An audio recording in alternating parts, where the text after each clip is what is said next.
I was there when I found the statue of the Virgin Mary completely intact on the riverbank 5 miles downstream from our chapel, which had been completely destroyed by the flood 3 days prior.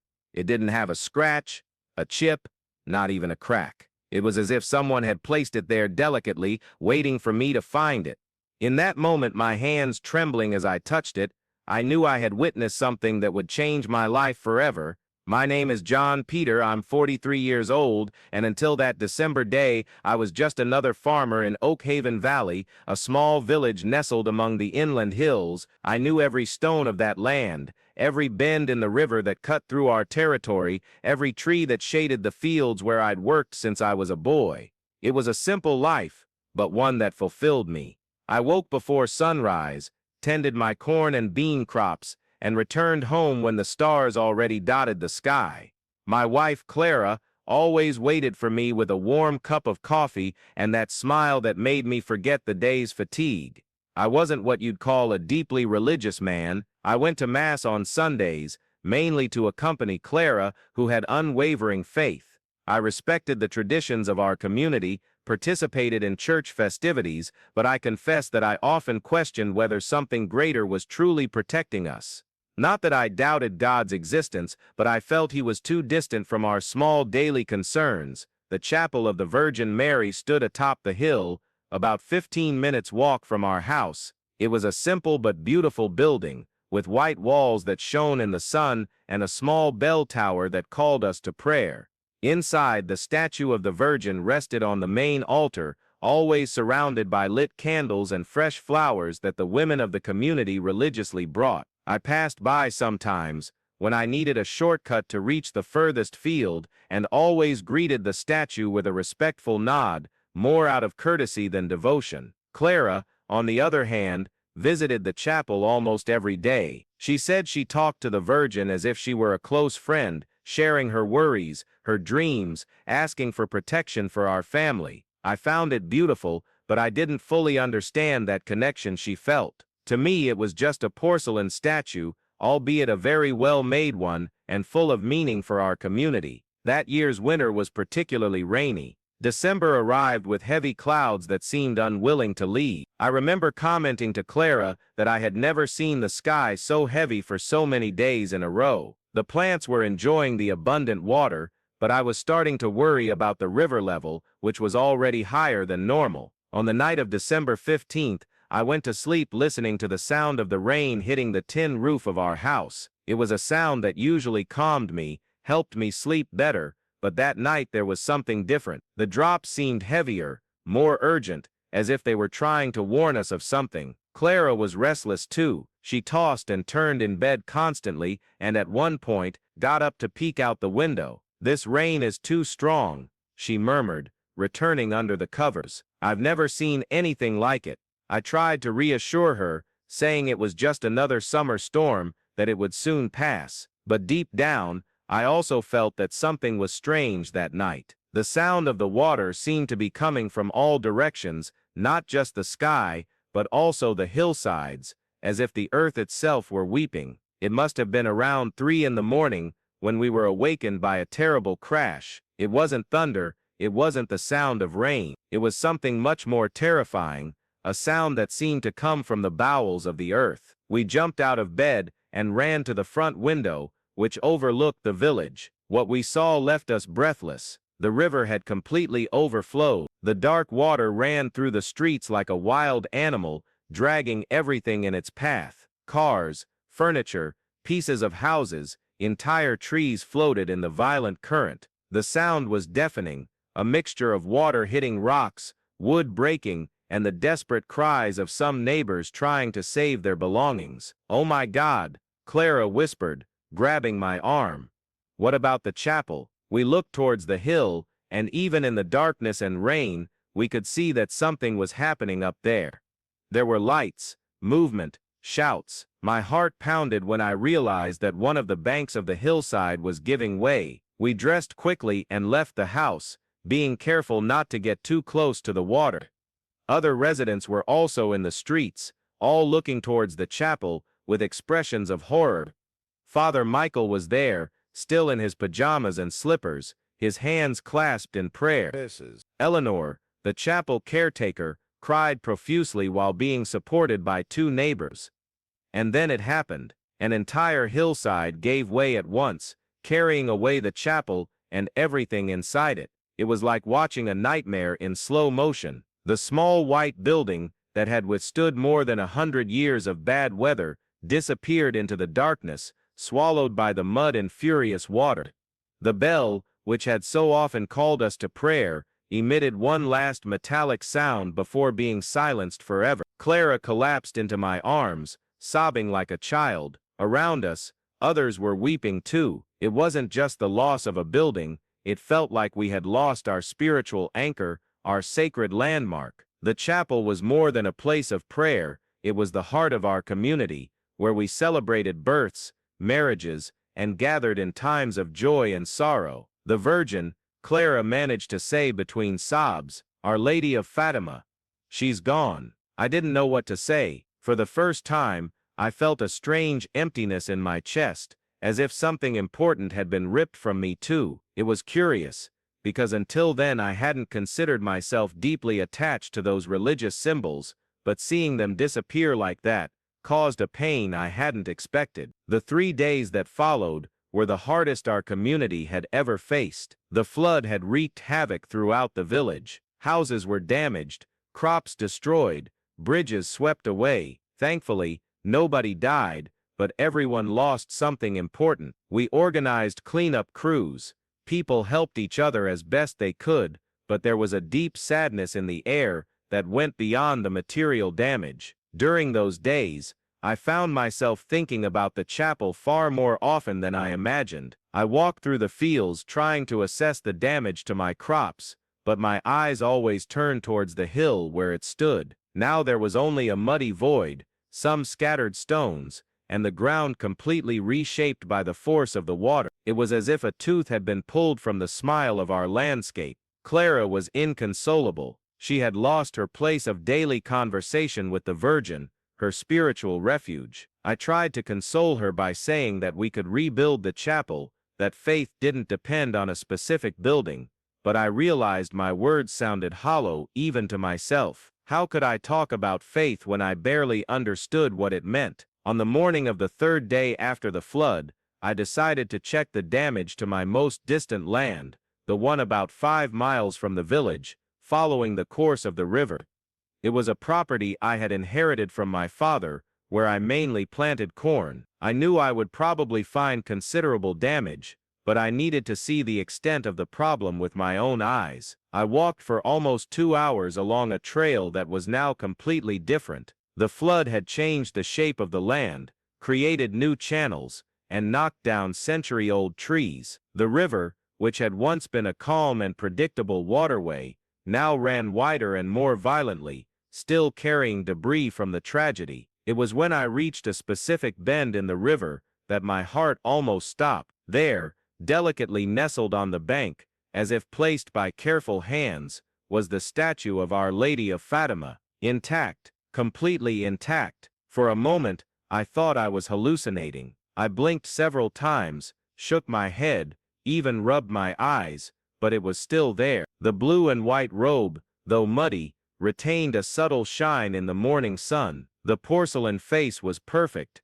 without a single crack. The delicate hands remained in a prayer position, as if nothing had happened. How was this possible? That statue had traveled 5 miles through a violent current, past sharp rocks, tree branches, and furious whirlpools, and it was there, whole, as if someone had protected it throughout the journey. I approached slowly, almost afraid that it would disappear if I made any sudden movements. I knelt in the mud on the bank, and with trembling hands, touched the statue. It was real, it was really there, and it was really intact. It was at that moment that something inside me changed completely. I felt an emotion I had never experienced before, a mixture of astonishment, gratitude, and a deep peace that seemed to fill every cell of my body. It wasn't just surprise at having found the statue, it was as if I was being touched by something greater, something I couldn't explain in words. Tears began to stream down my face without me realizing it.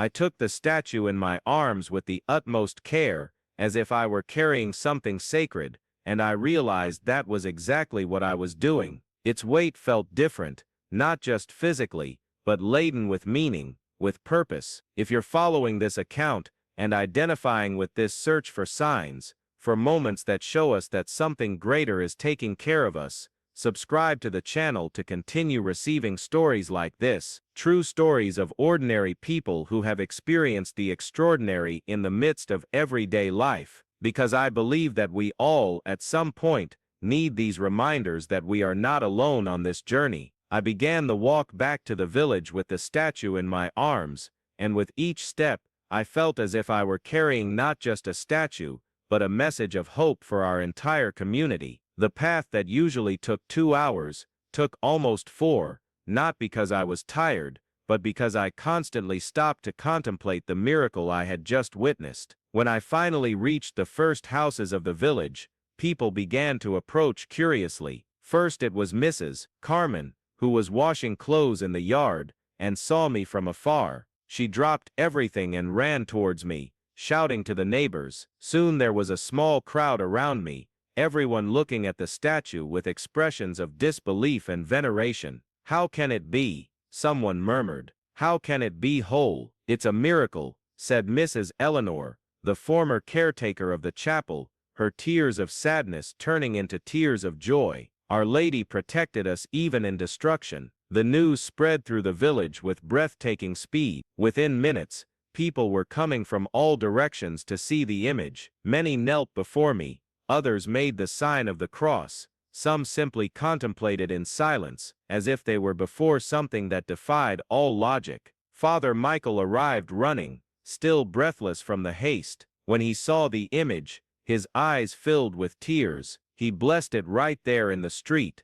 surrounded by the entire community. We decided to hold an impromptu procession to the site of the old chapel, all walking together, singing hymns we hadn't sung since the tragedy. During this walk, I observed the faces of the people around me. There was something different in all of us. The sadness of the last few days had transformed into a profound joy, but more than that, there was a sense of unity, of common purpose that I had never noticed before. It was as if the tragedy and the subsequent miracle had reminded us of who we truly were as a community. Clara walked beside me, holding my arm, her eyes shining with a light I hadn't seen in days. "Did you see it?" she whispered. "Did you see how it protected us? Even when we thought everything was lost, it found a way to come back to us." I nodded, but inwardly I knew it was more than that. It wasn't just that the image had returned, it was that it had returned through me. For some reason I didn't yet fully understand,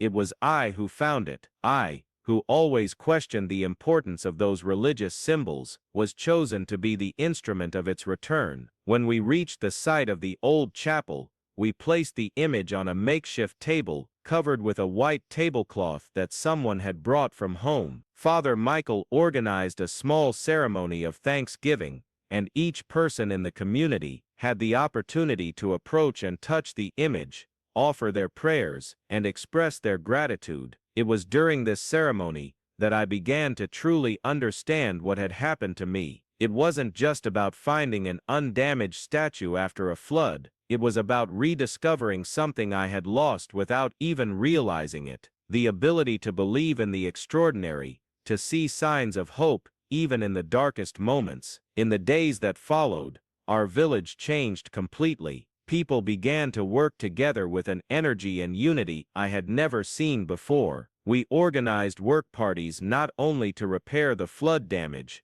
but to build a new chapel, larger and more beautiful than the previous one. Each family contributed as they could, some with money, others with labor, others with materials. I found myself leading many of these initiatives, something I never imagined I would do. Before the flood, I was just a farmer who took care of my own life and rarely got involved in community affairs. But after finding the image, I felt a different responsibility, as if a greater mission had been entrusted to me. During the construction of the new chapel, many people came to me to talk about what had happened. They wanted to understand how I had felt upon finding the image, what had gone through my mind at that moment. Initially, I had difficulty putting it into words, but gradually I learned to share this experience. What impressed me most was how my relationship with Clara had transformed. We had always had a happy marriage, but now there was a spiritual connection between us that didn't exist before. She told me she could see a different light in my eyes, a peace I didn't have before. I felt it too.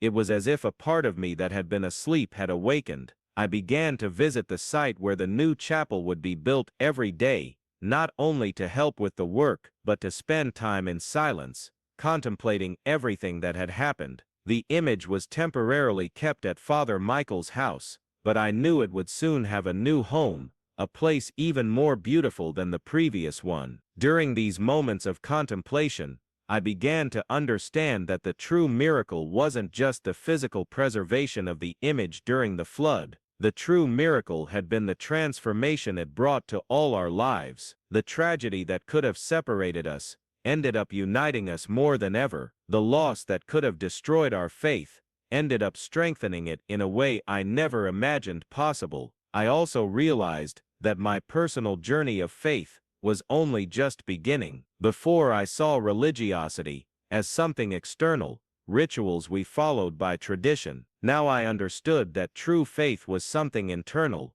a deep connection with the sacred that manifests itself through our actions, the way we treat each other, the hope we maintain even in the most difficult moments. The new chapel was completed 3 months after the flood, and it was the most beautiful building our village had ever seen. Local stone walls, colorful stained glass windows made by a local artisan, a bell tower that could be heard for miles. But most importantly, every brick, every tile, every detail had been placed with love and devotion by people who had together experienced a miracle. On the day of the inauguration, the entire region attended. People came from neighboring villages, from distant towns who had heard about our story. Father Michael celebrated the most moving mass I had ever witnessed, and when the time came to install the image of Our Lady of Fatima in its new altar, a reverent silence filled the entire space. I was invited to assist Father Michael with the installation of the statue,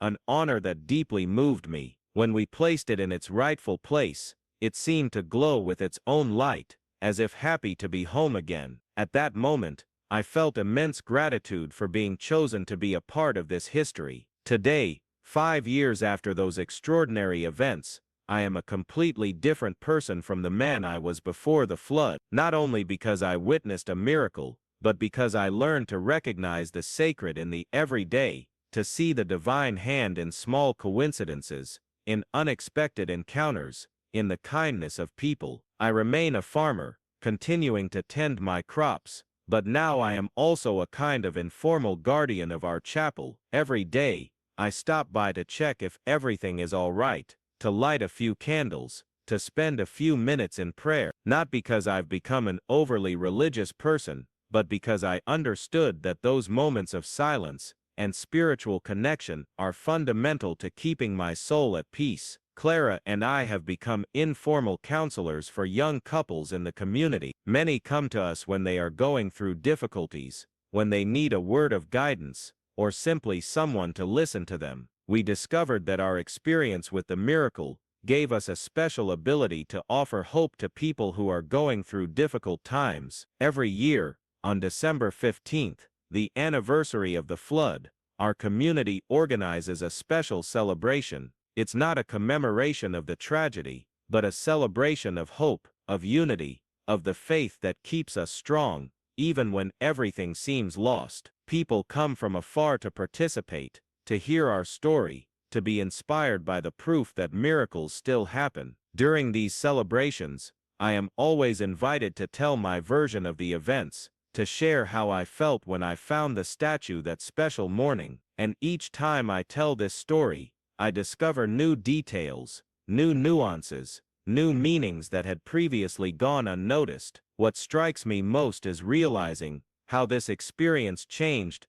not only my life, but the lives of all the people involved in it. Father Michael became closer to the community, more human in his sermons. Mrs. Eleanor found a renewed purpose as the caretaker of the new chapel. Young people who previously weren't interested in local traditions now actively participate in religious activities. But perhaps the most important thing is the lesson I learned about the nature of faith. Before I thought that faith was believing in things we cannot prove. Now I understand that faith is recognizing that there are mysteries in life that go beyond our comprehension, and being open to these mysteries transforming us. The statue of the Virgin Mary remains on the altar of our new chapel, receiving daily visits from local devotees and pilgrims from distant places. It is exactly as I found it that morning, perfect, serene, with that subtle glow that seems to come from within. Sometimes I wonder if other people see this glow, or if it's something only I perceive because I was an intimate part of the miracle. What I can say with absolute certainty is that the flood, which initially seemed a terrible tragedy, ended up being one of the greatest blessings our community has ever received. It taught us that sometimes it is necessary to lose everything to discover what truly matters. It showed us that true faith is not in buildings or sacred objects, but in the love we have for one another, and in the hope we keep alive in our hearts. Today, when I pass by the riverbank where I found the statue, I always pause to give thanks. I am grateful for having been chosen to live this extraordinary experience, for having learned the true meaning of faith, for being part of a community that knew how to find light in the darkness. And to you who are listening to this story, I leave an invitation. Open your heart to the signs that life puts in your path. They don't always come in the form of spectacular miracles like the one I witnessed. Sometimes they are small gestures, casual encounters, moments of insight that seem insignificant, but can change everything. The important thing is to be attentive, to be receptive, to be willing to be transformed by the extraordinary that hides in the ordinary, because I learned that miracles are not only supernatural events that defy the laws of physics. Miracles are also the profound transformations that happen within us when we open ourselves to the sacred, when we allow hope to conquer despair, when we choose love instead of fear. The statue of the Virgin Mary remains intact in our chapel, a constant reminder that there are greater forces taking care of us, even when everything seems lost. But the true miracle is not in the preservation of the statue. The true miracle is in the transformation of human lives, in the renewal of hope, in the rediscovery of the faith that was in each of us, waiting only for the right moment to manifest itself.